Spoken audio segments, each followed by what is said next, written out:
You heard what the French media historian said there. If we start taking into account how a cartoon is received, then we won't do anything anymore, because with each drawing you can unintentionally touch a category of the population.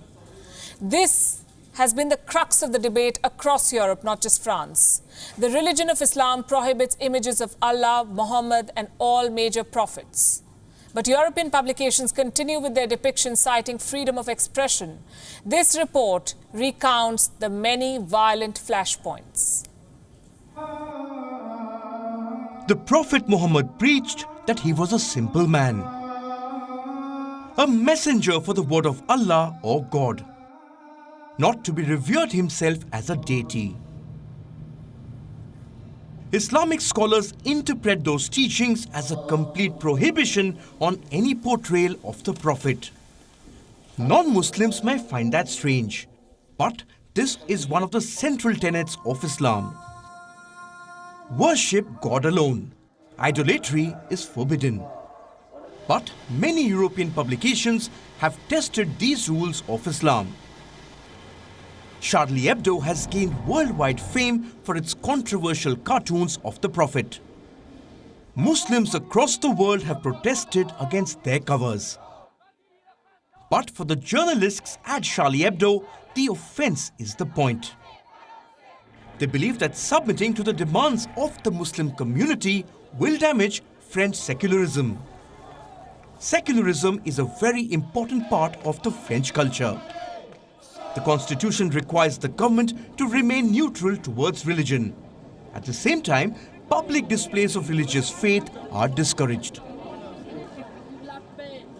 But Charlie Hebdo's tough stand triggered deep divisions, with members of the Muslim community taking to the streets, asking the French magazine to respect their religion.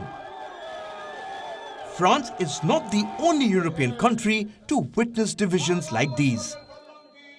This is a tussle between freedom of speech and religion, and a cultural conflict playing out across Europe. It began 15 years ago. Danish newspaper Jyllands-Posten carried controversial depictions of the Prophet. The newspaper published a series of them. Some depicted the Prophet as a terrorist with a bomb.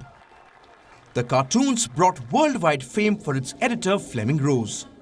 They also earned him enemies. There was a huge outcry in the Islamic world.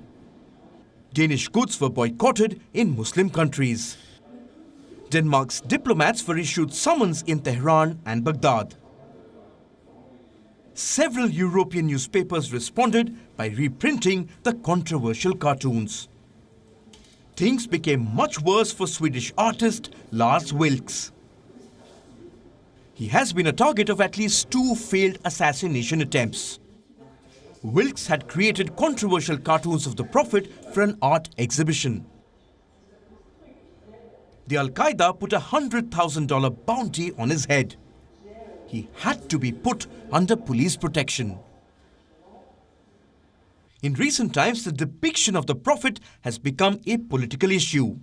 2 years ago, Dutch politician Geert Wilders announced that he planned to hold a Prophet Mohammed cartoon competition. The event was shelved over fears of a violent backlash. But last year, Wilders revived the competition. A smaller version, it lasted only for a few hours. A photograph of a dark man was declared as the winner. The debate over the depiction of the Prophet will perhaps never be resolved. The Muslim community is on one side, asking publishers to respect their religion. On the other side are journalists, asking for freedom of speech. Bureau Report, WION, World is One.